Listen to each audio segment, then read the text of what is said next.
एक बार की बात है, किसी नदी के किनारे एक बड़ा पेड़ था। उस नदी पर एक बंदर रहता था। उस पेड़ पर बड़े मीठे रसीले फल लगते थे। बंदर उन्हें भरपेट खाता और मौज करता। वह अकेला ही मज़े में दिन गुजार रहा था। एक दिन एक मगरमच्छ कहीं से निकलकर उस पेड़ के तले आया जिस पर बंदर रहता था। पेड़ से बंदर ने पूछा, तुम कौन हो भैया?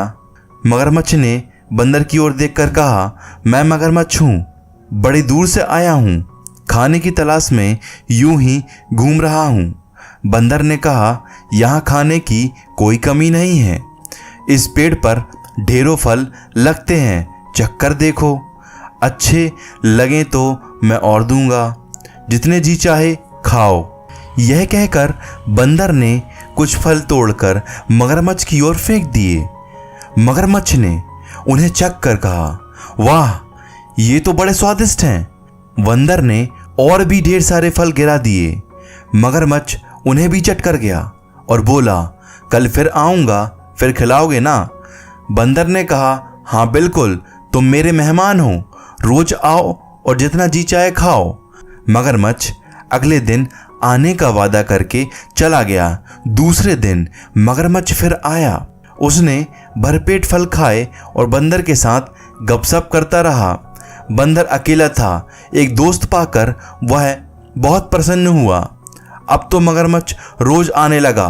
मगरमच्छ और बंदर दोनों भरपूर फल खाते और बड़ी देर तक बातचीत करते रहते।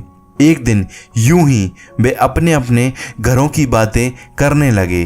बातों बातों में बंदर ने कहा कि मगरमच्छ भैया, मैं दुनिया में अकेला हूँ और तुम्हारे जैसा मित्र पाकर अपने को भाग्यशाली समझता हूँ। मगरमच्छ ने कहा कि मैं तो अकेला नहीं हूँ, घर में मेरी पत्नी है, नदी के उस पार हमारा घर है। बंदर ने कहा, तुमने पहले क्यों नहीं बताया कि तुम्हारी पत्नी है? मैं भाभी के लिए भी फल भेजता। मगरमच्छ ने कहा कि वह बड़े शौक से अपनी पत्नी के लिए ये फल ले जाएगा। जब मगरमच्छ जाने लगा तो बंदर ने उसकी पत्नी के लिए बहुत से पके हुए फल तोड़कर दिए। उस दिन मगरमच्छ अपनी पत्नी के लिए बंदर की यह भेंट ले गया। मगरमच्छ की पत्नी को फल बहुत पसंद आए। उसने मगरमच्छ से कहा कि वह रोज इसी तरह रसीले फल लाया करे। मगरमच्छ ने कहा कि वह कोशिश करेगा। धीरे धीरे बंदर और मगरमच्छ में गहरी दोस्ती हो गई। मगरमच्छ रोज बंदर से मिलने जाता, जी भरकर फल खाता और अपनी पत्नी के लिए भी ले जाता। मगरमच्छ की पत्नी को फल खाना अच्छा लगता था, पर अपने पति का देर से घर लौटना उसे पसंद नहीं था। वह इसे रोकना चाहती थी। एक दिन उसने कहा, मुझे लगता है तुम झूठ बोलते हो। भला मगरमच्छ और बंदर में कहीं दोस्ती हो सकती है क्या? मगरमच्छ तो बंदर को मारकर खा जाते हैं। मगरमच्छ ने कहा कि मैं सच बोल रहा हूँ, वह बंदर बहुत भला है। हम दोनों एक दूसरे को बहुत चाहते हैं। बेचारा रोज तुम्हारे लिए इतने सारे बढ़िया फल बेचता है। बंदर मेरा दोस्त ना होता तो मैं ये फल कहाँ से लाता? मैं खुद तो पेड़ पर चढ़ नहीं सकता।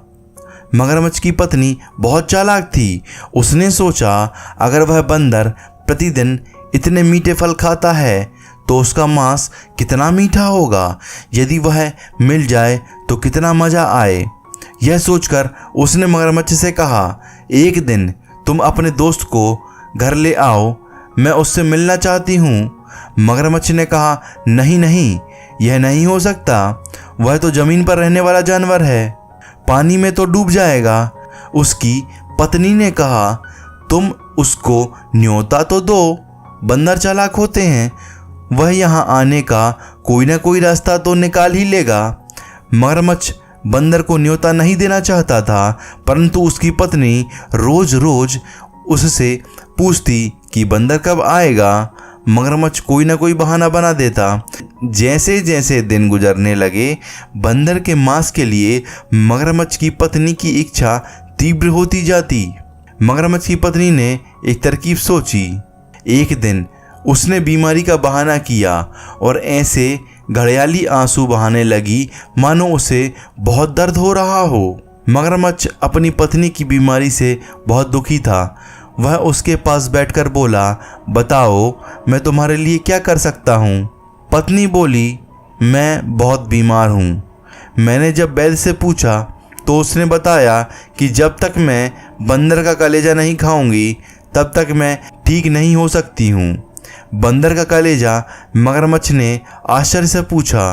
बंदर की पत्नी ने कराहते हुए कहा, हाँ, बंदर का कलेजा।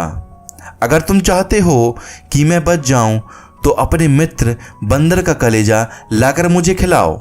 मगरमच्छ ने दुखी होकर कहा, यह भला मैं कैसे कर सकता हूँ? मेरा वही तो एक मित्र है, उसको भला मैं कैसे मार सकता हूँ? पत्नी ने कहा, अच्छी बात है। अगर तुमको तुम्हारा दोस्त ज़्यादा प्यारा है तो तुम उसी के पास जाकर रहो। तुम तो चाहते ही हो कि मैं मर जाऊं। मगरमच्छ संकट में फंस गया। उसकी समझ में नहीं आ रहा था कि वह क्या करे। बंदर का कलेजा लाता है तो उसका प्यारा दोस्त मारा जाएगा, नहीं लाता है तो उसकी पत्नी मारी जाएगी। वह रोने लगा और बोला, मेरा एक ही तो दोस्त है, उसकी जान मैं कैसे ले सकता हूँ? पत्नी ने कहा, तो क्या हुआ, तुम मगरमच्छ हो, मगरमच्छ तो जीवों को मारते ही हैं। मगरमच्छ जोर जोर से रोने लगा। उसकी बुद्धि काम नहीं कर रही थी, पर इतना वह जरूर जानता था कि पति को पत्नी की देखभाल करनी चाहिए। इसलिए उसने तय किया कि वह अपनी पत्नी का जीवन जैसे भी हो बचाएगा। यह सोचकर वह बंदर के पास गया। बंदर मगरमच्छ का रास्ता देख रहा था। उसने पूछा, क्यों दोस्त, आज इतनी देर कैसे हो गई? सब कुशल मंगल तो है ना? मगरमच्छ ने कहा, मेरा और मेरी पत्नी का झगड़ा हो गया है। वह कहती है कि मैं तुम्हारा दोस्त नहीं हूँ क्योंकि मैंने तुम्हें अपने घर नहीं बुलाया है। वह तुमसे मिलना चाहती है। उसने कहा है कि मैं तुमको अपने साथ ले जाऊं। अगर नहीं चलोगे तो वह मुझसे फिर झगड़ेगी। बंदर ने हंसकर कहा, बस इतनी सी बात थी। मैं भी भाभी से मिलना चाहता था, पर मैं पानी में कैसे चलूँगा? मैं तो डूब जाऊँगा। मगरमच्छ ने कहा, उसकी चिंता मत करो, मैं तुमको अपनी पीठ पर बैठा कर ले जाऊँगा। बंदर राजी हो गया। वह पेड़ से उतरा और उछलकर मगरमच्छ की पीठ पर सवार हो गया। नदी के बीच में पहुंचकर मगरमच्छ आगे जाने की बजाय पानी में डुबकी लगाने वाला ही था कि बंदर डर गया और बोला, क्या कर रहे हो भैया? डुबकी लगाई तो मैं डूब जाऊंगा। मगरमच्छ ने कहा, मैं तो डुबकी लगाऊंगा, मैं तुमको मारने ही तो लाया हूँ।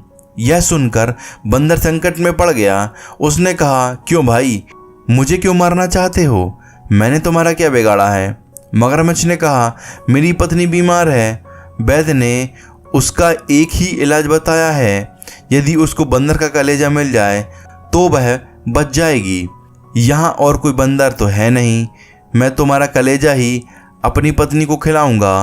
पहले तो बंदर भौचक्का रह गया, फिर उसने सोचा केवल चालाकी से ही अपनी जान बचाई जा सकती है। उसने कहा, मेरे दोस्त, यह बात तुमने पहले क्यों नहीं बताई? मैं तो भाभी को बचाने के लिए अपना कलेजा खुशी खुशी दे देता, लेकिन वह तो नदी किनारे पेड़ पर टंगा है। मैं उसे हिफाजत के लिए वहीं रखता हूँ। तुमने पहले ही बता दिया होता तो मैं उसे साथ ले आता। यह बात है? मगरमच्छ बोला। हाँ, जल्दी वापस चलो, कहीं तुम्हारी पत्नी की बीमारी बढ़ ना जाए। मगरमच्छ वापस पेड़ की ओर तैरने लगा और बड़ी तेजी से वहां पहुंच गया। किनारे पहुंचते ही बंदर छलांग मारकर पेड़ पर चढ़ गया। उसने हंसकर मगरमच्छ से कहा, जाओ मूर्खराज, अपने घर लौट जाओ। अपनी दुष्ट पत्नी से कहना कि तुम दुनिया के सबसे बड़े मूर्ख हो। भला कोई अपना कलेजा निकाल कर अलग रख सकता है क्या? इस कहानी से हमें यह शिक्षा मिलती है कि दोस्त के साथ कभी भी धोखा नहीं करना चाहिए और संकट के समय अगर धैर्य के साथ सोचा जाए तो बड़ी से बड़ी मुश्किल भी दूर हो सकती है। यदि आपको यह कहानी पसंद आई हो तो आपके अपने YouTube channel Hindi moral stories को लाइक, शेयर एवं सब्सक्राइब करना ना भूलें। और मिलते हैं एक और नई कहानी के साथ। तब तक आप अपना और अपने परिवार का ध्यान रखें। धन्यवाद।